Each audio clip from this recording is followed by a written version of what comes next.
Welcome to future vision study center Salem. UG TRB history மேஜரில் இருக்கிற unit 8 தான் நாம் இன்னைக்கு பார்க்க போகிறோம். இந்த யூனிட்டில் வந்து அமெரிக்க ஐக்கிய நாடுகளின் வரலாறு அப்படிங்கிறத நம்ம பார்க்க போகிறோம். யுஎஸ்ஏவுடைய வரலாறு எல்லாத்தையும் நம்ம பார்க்க போகிறோம். இதில் வந்து நமக்கு டிஆர்பி கொடுத்துருக்குற சிலபஸ் வந்து அதாவது அமெரிக்கா கண்டுபிடிக்கும் போதுல இருந்து, அதாவது கடற்பயணங்கள் மற்றும் ஆய்வுகள், எந்தெந்த நாட்டவர்கள் வந்து அமெரிக்கா கண்டத்தில் போய் ஆய்வுகள் செஞ்சாங்க, கடற்பயணங்கள் மேற்கொண்டாங்க, அவர்கள் அதுக்கப்புறம் வந்து எத்தனை குடியேற்றங்கள் அமைத்தாங்க, அதுக்கப்புறம் இந்த வந்து ஒவ்வொரு சுதந்திர போர், அமெரிக்காவின் சுதந்திர போர், அதில் பங்கு கொண்ட தலைவர்கள், அப்புறம் குடியரசு புரட்சி, அமெரிக்காவின் விரிவாக்கம் எப்படி இருந்தது, அந்த அமெரிக்காவினுடைய விரிவாக்கத்தோடு இன்னொரு பிரச்சனைகளும் சேர்ந்து வந்தது. அது என்னன்னா அந்த அடிமைத்தனம் பிரச்சனை அப்படிங்கிற ஒன்று இருந்தது.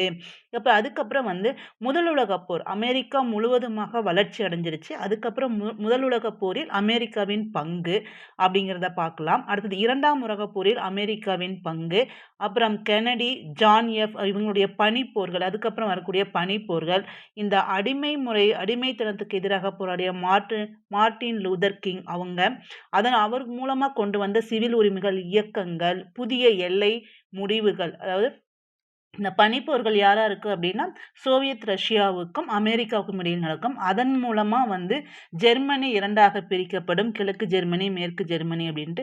இந்த பிரச்சனைகள்லாம் வந்து முடிச்சு இப்ப இருக்கிற அமெரிக்காவின் எல்லை வரை நாம இந்த யூனிட்ல நம்ம பார்க்க போறோம். இந்த யூனிட்டை பத்தி இது வந்து டிஆர்பி கொடுத்த சிலபஸ். இதுல வந்து நாம பிரிச்சு போட்டிருக்கோம். எப்படி அப்படின்னா இதுல வந்து டாபிக் வைஸ் நம்ம போட்டிருக்கோம். முதல்ல பாருங்க பயணங்களும் ஆய்வுகளும், அதுக்கப்புறம் ஐரோப்பிய குடியேற்றங்கள், அங்க எந்தெந்த நாட்டுக்காரங்க குடியேற்றங்களை மேற்கொண்டாங்க, அப்புறம் அவங்களுடைய சுதந்திர போர், அந்த குடியேற்றங்களால வரக்கூடிய பிரச்சனைகள் வந்து சுதந்திர போர் நடந்தது, அதுக்கப்புறம் அமெரிக்கா வந்து சுதந்திர போர்ல அது ஜெயிச்சிருவாங்க, அதுக்கப்புறம் வரக்கூடிய குடியரசு தலைவர்கள், குடியரசு கட்சி, அவங்க யார் தலைவர்கள், அவங்களுடைய செயல்பாடுகள், அதெல்லாம் பற்றி பார்க்க போகிறோம். அடுத்தது இந்த அடிமைத்தனம் மற்றும் உள்நாட்டு போர், அதாவது ஒவ்வொரு நாட்டிலையும் வந்து நாடுடைய வளர்ச்சி வர வர அதனுடைய ப்ராப்ளங்களும் வரும். அதை பற்றி தான் நம்ம இதில் இன்னும் பார்க்க போகிறோம். அதுக்கப்புறம் தொழில்துறையின் வளர்ச்சி எப்படி இருந்தது, அமெரிக்காவோட விவசாய வரலாறு எப்படி இருந்தது, தொழிலகங்கள் எப்படி வந்தது அப்படின்னு. அதுக்கப்புறம் ஸ்பானிய மற்றும் அமெரிக்காக்கிடையே 1898 ஒரு போர் நடக்கும். அதனுடைய நிகழ்வுகள் என்னென்ன அப்படிங்கிறதையும் பார்க்க போறோம். அதுக்கப்புறம் முதல் உலகப் போரில் அமெரிக்காவின் பங்கு, இந்த 14 அம்சங்கள், பாரிஸ் அமைதி மாநாடு, இதுல அமெரிக்காவுடைய பங்கு என்ன இருந்தது அப்படிங்கிறத பத்தி பார்க்க போறோம். அதுக்கப்புறம் இரண்டாம் உலகப் போர் மற்றும் அமெரிக்காவின் நகர்வுகள் எப்படி இருந்தது அப்படிங்கிறதையும் பார்க்க போறோம். அதுக்கப்புறம் கடைசியா வந்து பனிப்போர்கள் அப்படிங்கிறதையும் பார்ப்போம். அதுக்கப்புறம் ஜான் எஃப் கெனடி அவர்களுடைய ஆட்சி காலத்தில் நடந்த நிகழ்வுகளை பற்றி நம்ம பார்க்க போகிறோம். அதுக்கப்புறம் அமெரிக்கா அந்த உலக விவகாரங்களில் எந்த அளவுக்கு தலையிட்டது, அதனுடைய பங்கு என்னவா இருந்தது அப்படிங்கிறதையும் பார்க்க போகிறோம். அடுத்தது மார்ட்டின் லூதர் கிங் அவர்களுடைய செயல்பாடுகள், அவருடைய சீர்திருத்தங்கள் என்ன இருந்தது அப்படின்னு. பனிப்போரின் முடிவில் அமெரிக்காவுக்கும் அதாவது சோவியத் ரஷ்யாவுக்கும் இடையே ஏற்பட்ட அந்த பனிப்போர் முடிவில் வந்து அதனுடைய எல்லைகள், நாட்டினுடைய எல்லைகள் வந்து முழுவதுமாக வரையறுக்கப்பட்டன. இப்போ இருக்கிற வந்து ஒரு சில தொழில்நுட்ப வளர்ச்சி வரைக்கும் நம்ம இந்த யூனிட்ல பார்க்க போறோம். இதை வந்து சப்டாபிக்கா வந்து 15 இதா பிரிச்சிருக்கோம். அதுக்குள்ளேயும் ஒவ்வொரு சப் டாபிக் கொஞ்சம் சின்னதா இருக்கு. அதன்படிதான் நாம இந்த யூனிட்டை நம்ம பார்க்க போறோம். அங்க நாம இன்னைக்கு நம்ம பார்க்க கூடிய வந்து டாபிக் வந்து பயணங்களும் ஆய்வுகளும். அமெரிக்காவில் யார் முதல்ல பயணம் மேற்கொண்டாங்க, அவர்களுடைய எதை கண்டுபிடிச்சாங்க, அவர்களுடைய நிலை எப்படி இருந்தது, அங்க வந்து யார் ஃபர்ஸ்ட் போனாங்க அப்படிங்கிறத பத்தி நாம இதுல இப்போ பார்க்கலாம். பயணங்களும் ஆய்வுகளும். ஓகேங்களா, இந்த அமெரிக்க கண்டத்தை கண்டுபிடிக்கிறதுல ரொம்ப முக்கியமான பங்கு யாருக்குன்னா கொலம்பஸுக்கு இருக்கு. ஓகேங்களா, கொலம்பஸ் வந்து அமெரிக்காவை கண்டுபிடிக்க போறாரு.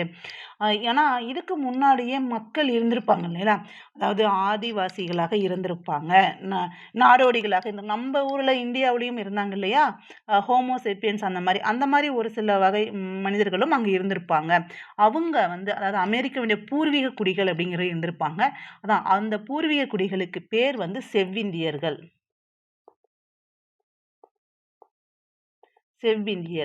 இந்த செவ்விந்தியர்கள் தான் கொலம்பஸ் போயிட்டு இதுதான் இந்தியா, இங்க வாழ்றவர்கள் வந்து இந்தியர்கள் அப்படிங்கிறது தவறான புரிதலால அவர் வெளியிட்டார். ஓகேங்களா, இந்த அமெரிக்க கண்டத்தை முதலா இந்த கொலம்பஸுக்கு முன்னாடி முதலா கண்டுபிடித்தவர்கள் வந்து வைக்கிங்குகள் அப்படிங்கிற ஸ்காண்டினேவியா அப்படிங்கிறவர்கள் தான் கண்டுபிடிச்சாங்க. யாரு அப்படின்னா வைக்கிங்குகள் முதல்ல வந்து இவங்க கண்டுபிடிச்சாங்க. அதுக்கப்புறம் வந்து நார்வே நாட்டை சேர்ந்தவர்கள் வந்து கண்டுபிடிச்சதா சொல்றாங்க. இப்போ கிடைக்கக்கூடிய ஆய்வுகளின்படி. ஓகேங்களா? இது எல்லாம் நடந்த காலம் என்னன்னா இடைக்காலத்துல தான் இவர்கள் வந்தாங்க. யாரு? வைக்கிங்குகள் முதல்லையும், 2வது நார்வே நாட்டை சேர்ந்த கடலோடிகள், அதாவது கடற்பயணம் மேற்கொள்ளவர்கள் அப்படிதான் பண்ணாங்க. ஆனா இந்த கொலம்பஸ் எப்ப வந்தாரு அப்படின்னா நவீன காலத்துல வந்து இந்த கொலம்பஸ் வருவாரு. இவர் வந்து ஸ்பானியர்கள், அதாவது ஸ்பெயின் சார்பா வருவாரு. ஓகேங்களா? நவீன காலத்துல அமெரிக்காவை கண்டுபிடித்தவர்கள் யாரு அப்படின்னா ஸ்பானியர்கள்.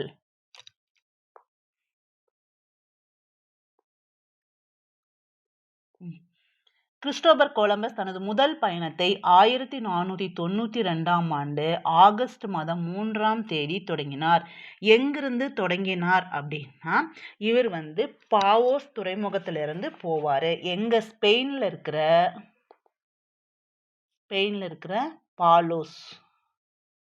பாலோஸ் துறைமுகத்திலிருந்து தன்னுடைய பயணத்தை தொடங்குவார். ஓகேங்களா?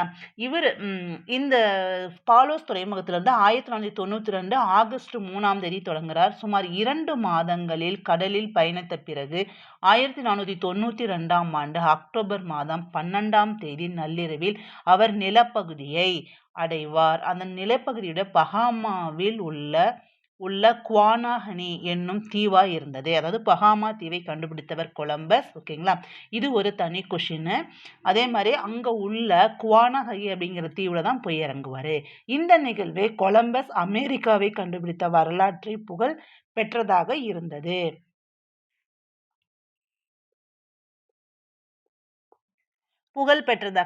கொலம்பஸ் ஆகஸ்ட் 3, 1492 அன்று புறப்பட்டு, அதாவது பாலோஸ் தீவிலிருந்து புறப்பட்டு அக்டோபர் 12, 1492ஆம் ஆண்டு சுமார் 2 மாதங்கள் 9 நாட்கள் நிலத்தை அடைந்தார்.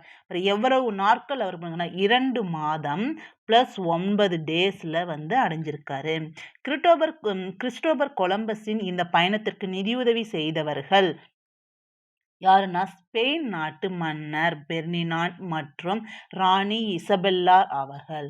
ஆனா இவங்களுக்கு வந்து அந்த கொலம்பஸ் வந்து என்ன நாட்டை சேர்ந்தவர் அப்படின்னா, இவர் வந்து இத்தாலியை சேர்ந்தவர். கொலம்பஸ் வந்து இத்தாலிய நாட்டை சேர்ந்தவர். ஆனா இவர் வந்து ஸ்பெயினுக்காக கடற்பயணங்களை மேற்கொள்வார்.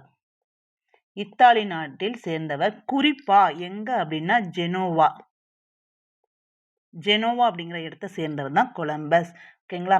இவருக்கு வந்து நிதியுதவி செய்து இவரை ஆதரித்தவர்கள் வந்து ஸ்பெயின் நாட்டு மன்னர் பெர்னினாண்ட் மற்றும் ராணி இசபெல்லா. இவர்களுடனான ஒப்பந்தத்தின் கீழ் கொலம்பஸ் கரீபியன் தீவுகளை அடைந்தார். இந்தியாவை கண்டுபிடித்து அங்கிருந்து கொண்டு வரப்படும் செல்வத்தில் 10% கொலம்பஸுக்கு கொடுக்கப்படும் எனவும், போகும் வழியில் வேறு ஏதேனும் தீவுகள் அல்லது நாடுகள் கண்டுபிடிக்கப்பட்டால் அவற்றிற்கு கொலம்பஸே ஆளுநராக நியமிக்கப்படுவார் என்றும் ஸ்பெயின் மன்னரால் கூறப்படுது. இதுதான் அவங்களுக்கான ஒப்பந்தமா இருந்தது. அதாவது இந்தியாவில் எதுக்கு வந்தாங்க அப்படின்னா செல்வங்களுக்காக தான் வந்தாங்க. அதுல இருந்து 10% கொலம்பஸ் கொடுப்பாங்க. போற வழியில கண்டுபிடிக்கிற தீவுக்கு இவர் தான் ஆளுநரா இருப்பாங்க அப்படின்னு சொல்லியிருப்பாரு மன்னர். இதுதான் உங்களுக்கு உள்ளதான ஒப்பந்தமா இருந்தது. ஓகேங்களா? இந்த கொலம்பஸ் வந்து ஒரு தடவை இல்லை 4 தடவை வந்து இவர் பயணங்களை மேற்கொண்டிருக்காரு. எப்ப அப்படின்னா 1492 அந்த பஹாமா தீவை கண்டுபிடிச்சாரு இல்லைங்களா, அப்போ ஒண்ணு. 2வது 1493ல இஸ்பானிலாவோ அப்படிங்கிற தீவை கண்டுபிடிப்பாரு.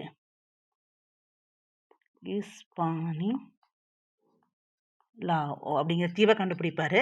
அதுக்கப்புறம் இது வந்து 2வது. அதுக்கப்புறம் 3வதா வந்து 1498ல ஒரு பயணம் மேற்கொள்வார்.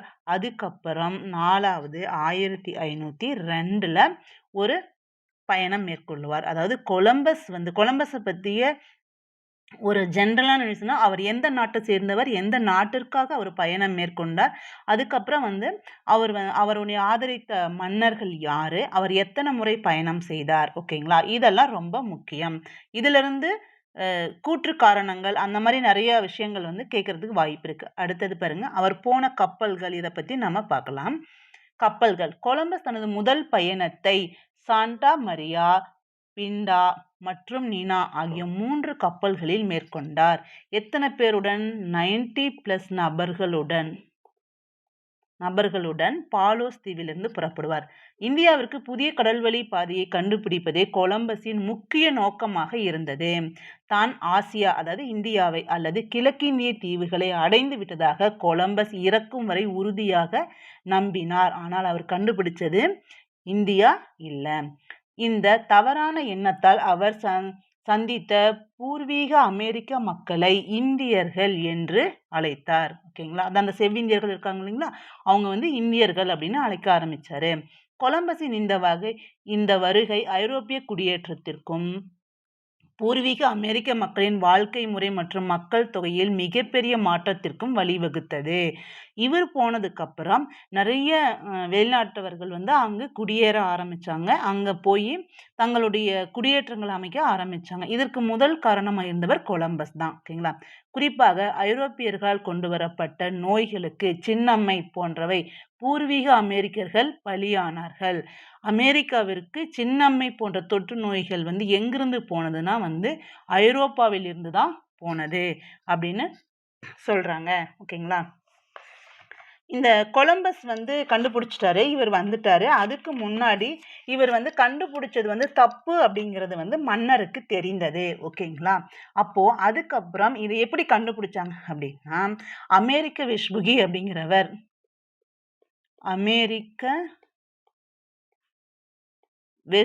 அப்படிங்கிறவர் வந்து இவர் வந்து இவரும் இத்தாலி சேர்ந்தவர் தான். என்ன நகரம் அப்படின்னா பிளாரன்ஸ் நகரை சேர்ந்தவர். கொலம்பஸ் வந்து ஜெனோவா நகரை சேர்ந்தவர், இவர் வந்து பிளாரன்ஸ் நகரை சேர்ந்தவர். ஓகேங்களா? இவரும் ஒரு கடல் பயணத்தை மேற்கொள்ளுவார். அங்கு வந்து போய் இந்த மக்களை பார்க்குற அந்த செவ்விந்தியர்களை பார்க்கும்போது அவர் வந்து இல்லை, இவங்க இந்தியர்கள் இல்லை, இது ஒரு புது நிலப்பகுதி அப்படின்னு சொல்லுவார். ஓகேங்களா? அவர் வந்து அமெரிக்காவுக்கு வைத்த பெயர் வந்து புதிய உலகம் அப்படின்னு சொன்னாரு. ஆனா இந்தியர்கள் இல்லை அப்படிங்கிறத உறுதிப்படுத்தினார். ஓகேங்களா? அதுக்கப்புறம் இவர் போனதுக்கு அப்புறம் அமெரிக்க வெஸ்புகி போனதுக்கு அப்புறம் இன்னும் ஒருத்தர், அதாவது ஜெர்மானிய புவியியல்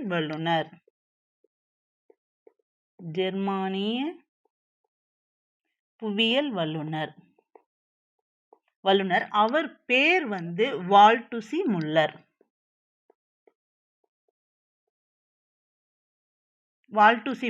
வந்து ஒரு இந்த புதிய நிலப்பகுதிக்கு போவார். அந்த நிலப்பகுதிக்கு போயிட்டு அதுக்கு வந்து இந்த அமெரிக்க வெஸ்புகி முன்னர் போனார் இல்லைங்களா, புதிய உலகம் அப்படின்னு சொன்னாருங்களா, அந்த புதிய உலகத்திற்கு அந்த அமெரிக்க வெஸ்புகினுடைய பேரான அமெரிக்கா அப்படின்னு பெயர் வைப்பார். ஓகேங்களா? அந்த பெயர் எப்ப வைத்தார்னா 1507 ஏப்ரல் 25 இதை வைப்பார். ஓகேங்களா? அதாவது 3 பேர் அமெரிக்காவுக்கு மெயினா வந்து கண்டுபிடிங்க. முதல்ல வந்து கொலம்பஸ், ஆனா அவர் வந்து இந்தியா அப்படின்னு நினைச்சிட்டாரு. ஓகேங்களா? ஆனா அதுக்கப்புறம் வந்து அமெரிக்க வெஸ்புகி போவாரு. அவர் தான் வந்து இது இந்தியா அல்ல, இது வந்து ஒரு புதிய உலகம் அப்படிங்கிறத கண்டுபிடிப்பாரு. அதுக்கப்புறம் ஜெர்மானிய புவியியல் வல்லுனர் வால்டூசி முல்லர் தான் இந்த புதிய உலகத்திற்கு 1507 ஏப்ரல் 25 பேர் வைப்பார். அந்த அமெரிக்க வெஸ்புகியினுடைய பேரு அதுல வைப்பார். ஓகேங்களா? இதுதான் வந்து அமெரிக்காவுடைய கண்டுபிடித்தது. அமெரிக்கா அப்படிங்கிற பேர் வர்றதற்கான இது காரணமா இருந்தது. ஓகேங்களா? இது மட்டும் இல்லாம பல புதிய கண்டுபிடிப்புகளை வந்து கொலம்பஸ் பண்ணியிருப்பாரு. அது என்ன அப்படிங்கிறத பார்க்கலாம்.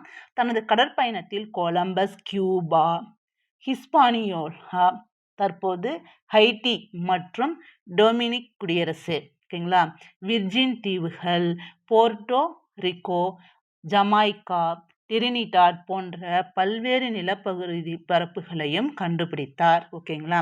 அதாவது கொலம்பஸ் கண்டுபிடித்த பகுதிகள் கொடுத்துட்டு எது அல்ல அப்படின்னு கேட்பாங்க. அதனால இந்த பகுதிகள் எல்லாம் வந்து தெரிஞ்சு வச்சுக்கிறதுக்கு நல்லது. ஓகேங்களா? இதுல வந்து கூற்று காரணங்கள்ல அல்லது கேட்கலாம். என்ன அப்படின்னா, இவரு இத கண்டுபிடிச்சாரு, இத கண்டுபிடிக்கல அப்படின்னு இந்த இடத்த எடுத்துட்டு வேற ஒண்ண போட்டு கூட கேட்கலாம். அதாவது அமெரிக்கா வரலாறு பிஜிடிஆர்பி இதுக்கு முன்னாடி இல்ல. இப்பதான் யுஜிடிஆர்பில கொண்டு வந்திருக்காங்க.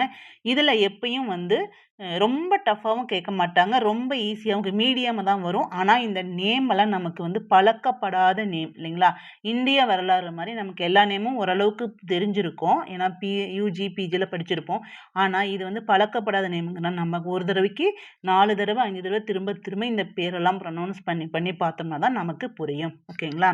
இதுதான் வந்து அமெரிக்கா வந்து கண்டுபிடித்ததற்கான யார் யார் கண்டுபிடிச்சாங்க, எப்படி அத இது பேர் வந்தது அப்படிங்கிறத பார்த்தோம். இப்போ ஒரு சின்ன ரீகால் பார்த்துக்கிறோம். ஒண்ணும் இல்லைங்க. சிம்பிளா ஒரு 3 விஷயம். கொலம்பஸ் எந்த நாட்டைச் சேர்ந்தவர்? இது வரும். ஓகேங்களா? அதுக்கப்புறம் அவர் எங்கிருந்து பயணத்தை தொடங்கினார் அப்படின்னு கேட்கலாம். எந்த ஆண்டு முதல் இடம் கண்டுபிடித்தது எப்போ? எவ்வளோ நாட்கள் பயணம் பண்ணியிருந்தாங்க? அவருக்கு ஹெல்ப் பண்ண நாட்டு மன்னர் யாரு? ராணி யாரு? ஓகேங்களா? இவங்க 2 பேருக்குள்ள என்ன ஒப்பந்தம் நடந்தது? இத பார்த்துக்கணும். ஓகேங்களா? அடுத்தது அவர் போன கப்பல். 3 கப்பல்ல 90க்கும் மேற்பட்ட நபர்களுடன் அவர் போயிருப்பாரு. ஆனா அவர் வந்து கண்டுபிடித்தது இந்தியா அல்ல அப்படிங்கிறத அமெரிக்க வேஸ்புகி பின்னாடி கண்டுபிடிப்பார். அதற்கு வந்து புதிய உலகம்னு அவர் பெயர் வைப்பாரு. அதுக்கப்புறம் ஜெர்மானிய புவியியல் வல்லுனர் தான் வந்து வால்டூசி முல்லர் வந்து இது வந்து அமெரிக்க வெஸ்புக்கியினுடைய பேரை வந்து அதற்கு அமெரிக்கா அப்படிங்கிறது வைப்பார். இதுதான் வந்து கான்செப்ட். அது மட்டும் இல்லாம இந்த கொலம்பஸ் கண்டுபிடித்த மேலும் பல பகுதிகளை நம்ம பார்த்துக்கிறது முக்கியம். அதாவது அமெரிக்கா வந்து ஃபர்ஸ்ட் இந்தியர்கள்னு கண்டுபிடிச்சிருவாங்க. அடுத்தது புதிய உலகம். அதுக்கப்புறம் தான் அமெரிக்கா அப்படிங்கிற பேர் வந்ததே. ஓகேங்களா? இதுதான் இதனுடைய கான்செப்ட். ஓகே. Thank you.